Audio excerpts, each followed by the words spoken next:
JS 장기투자.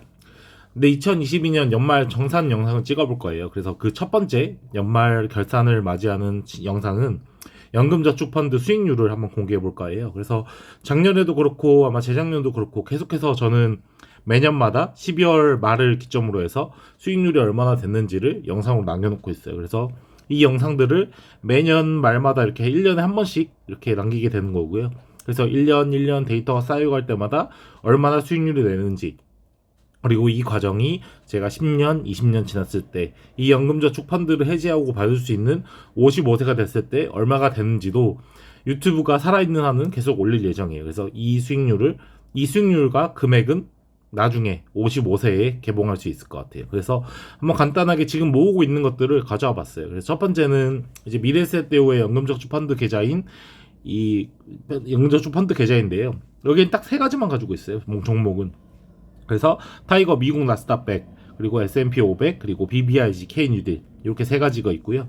세 가지 다 2022년은 굉장히 수익률이 안 좋은 해였고, 그 중에서도 이 BBIG 배터리 바이오 인터넷 게임 이 주식은 굉장히 많이 떨어진 한 해였던 것 같아요. 그리고 나스닥100이나 S&P 500은 뭐 다들 아시겠지만 지수 추종 ETF이기 때문에 그 시장 수익률만큼 똑같이 이렇게 마이너스가 나는 사태를 보여주고 있죠. 그래서 제일 먼저 이 연금저축 ETF, 연금저축 펀드 계좌의 ETF 수익률은 2022년 올해를 봤을 때 이 총수익 현황은 기간 수익률 마이너스 21%예요. 그래서 굉장히 저조한 수익률을 보여줬다 할 수 있고요. 아마 시장 수익률이 거의 이 정도 될 거예요. 근데 이것보다도 아마 BBIG 때문에 조금 더 많이 떨어지지 않았나 이런 생각이 들고요. 그래서 ETF 투자는 올해 한 해 동안 마이너스 21%의 수익률을 기록했다. 이렇게 보여드릴 수 있네요. 두 번째는 이제 연금저축 펀드 중에서 이제 이게 잘 기억이 안 나더라고요. SF플러스예요. SF플러스고요. 요것도 아까 전에 보시면은 ETF가 마이너스 21%였고, 요거 이제 글로벌 리치 투게더 연금이라 해서 이제 뭐 명품 주식들, 뭐 LVHM이라든지 뭐 구찌라든지 이런 기업들, 그리고 애플 이런 식으로 사람들이 좀 브랜드 가치를 있다 생각하는 그런 기업들이 투자한 펀드인데요. 이 SF플러스 펀드 같은 경우는 지금 넘어갔는데요. 마이너스 23%예요. 그래서 아까 전에 ETF가 마이너스 21%였잖아요. 21%였고 이 SF플러스 이 명품 주식에 투입한 이 펀드도 마이너스 23%를 기록한 한 해가 됐던 것 같네요. 다음 세 번째로는 이제 제가 처음 시작했던 메리츠 자산운용의 펀드예요. 그래서 메리츠 자산운용의 펀드는 하나하나씩 한번 수익률을 보여드리고 전체 수익률도 보여드릴 거예요. 그래서 좀 굉장히 좀 약간 고무적인 모습을 보여줄 수 있을 것 같아요. 메리츠 자산운용의 셀러리맨 증권 같은 경우는 올해 한 해 동안 마이너스 9.5%의 수익률을 달성했고요.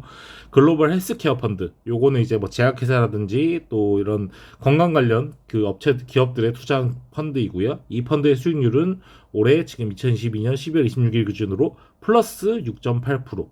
그 다음에 메리츠 차이나 증권이라 해서 요거는 이제 중국 시장에 투자한 펀드고요. 이 펀드는 1.2%의 수익률. 그리고 메리츠 이머징 마켓 증권, 요거는 이제 중국뿐만 아니라 동남아, 뭐 인도 요런 이머징 마켓에 투자하는 펀드였고요. 이 펀드의 1년 수익률은 마이너스 6.94%예요. 그래서 4개를 합쳤을 때 수익률은 여기 보시면 아시겠지만 마이너스 1.39%예요. 그래서 앞에 보셨던 뭐 타이거 200이 그러니까 나스닥 100, S&P 500 그리고 BBIG 이런 게 21% 정도 마이너스가 나왔고, 또 SF플러스의 명품 기업들을 모아놓은 펀드 같은 경우는 마이너스 23%를 기록했는데, 메리츠 자산운용 같은 경우는 물론 올해 투자한 것도 있긴 하지만 어쨌든 계속해서 매월 분할 매수를 해서 올해 수익률, 1년 동안 수익률이 마이너스 1.3%예요. 그래서 굉장히 시장 지수 대비 선방했다라고도 할 수 있을 것 같아요. 그래서 이 금액은 계속해서 제가 매월 투자를 하고 있기 때문에 늘어나고 있고, 지금 그 세제 혜택을 받을 수 있는 연간 400만 원까지 계속 하고 있고요. 내년에도 메리츠 자산운용 그리고 SF플러스 미래세대우의 이 ETF까지 400만 원을 나눠서 1년 단위로 투자할 계획이고요. 그래서 올해 2022년 같은 경우는 보시면은 이 지수 추종하는 뭐 미국 그 나스닥 100, S&P 500 그리고 BBIG 요거에 투자하는 거는 마이너스 21% 수익률, 그리고 SF플러스 명품 기업에 투자하는 펀드는 마이너스 23%를 기록했고, 마지막으로 메리츠 자산운용 같은 경우는 올 한 해 동안 마이너스 1.3%를 기록했다. 이렇게 남길 수 있네요. 제가 주식 투자를 시작한 이래 아마 제일 안 좋은 수익률인 것 같아요. 이 펀드 같은 경우가, 연금저축 펀드 같은 경우가 아마 뭐 주식도 직접 투자한 주식도 마찬가지겠고요. 그만큼 올해 한 해가 굉장히 시장이 안 좋았다. 이렇게 볼 수 있을 것 같고요. 뭐 이렇게 시장이 안 좋으니까 요즘에는 뭐 주식 관련된 유튜브들도 많이 올라오고 이러는데, 많이 안 올라오고 이러는데, 저 같은 경우는 계속해서 꾸준히 제가 투자한 기록들을 남겨놓고 꼭 제가 이제 나중에 시간이 무기가 돼서 굉장히 자산이 성장했을 때 이 영상들이 증거가 되겠죠. 그때가 되면 이 영상들을 증거로 내가 정말 이렇게 장기 투자를 꾸준히 매월 분할 매수를 하면서 성공했다는 모습을 보여드리기 위해서 유튜브를 운영하고 있고요. 사실 뭐 이제 수익 같은 경우는 유튜브 수익은 거의 없다고 볼 수 있을 것 같아요. 왜냐면 조회수도 많이 안 나오는 것도 있기도 한데, 제가 이제 업무가 너무 바쁘다 보니까 예전처럼 주 1회 영상을 잘 못 올리게 되잖아요. 그래서 수익은 없지만 어쨌든 제 이렇게 영상을 기록을 남기면서 이 월급쟁이 직장인이 어떻게 하면 성공할 수 있는지 주식 투자로 그거를 한번 유튜브를 통해서 남겨놓고 싶어요. 물론 이렇게 진행되는 과정 속에서 제가 뭐 부동산도 구매를 해야 되고 뭐 이런 많은 이벤트들이 있겠지만, 어쨌든 기본적으로 제가 봤을 땐 이 연금저축 펀드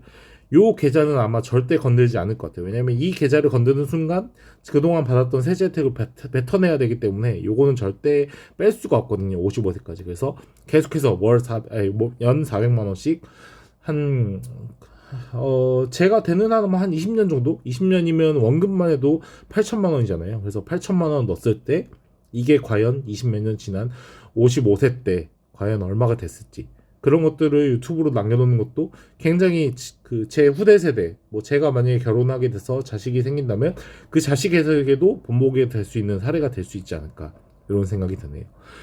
네, 구독자 여러분들도 올 한 해 굉장히 수익률이 좋지 않아서 좀 어려움이 많으신 해였을 건데요. 이럴 때일수록 계속해서 같은 금액으로 더 많은 수량을 살 수 있으니까 매월 분할 매수하시면서 꾸준히 모아가다 보면 아마 또 좋은 한 해가 또 오지 않을까, 이런 생각이 듭니다. 네, 감사합니다.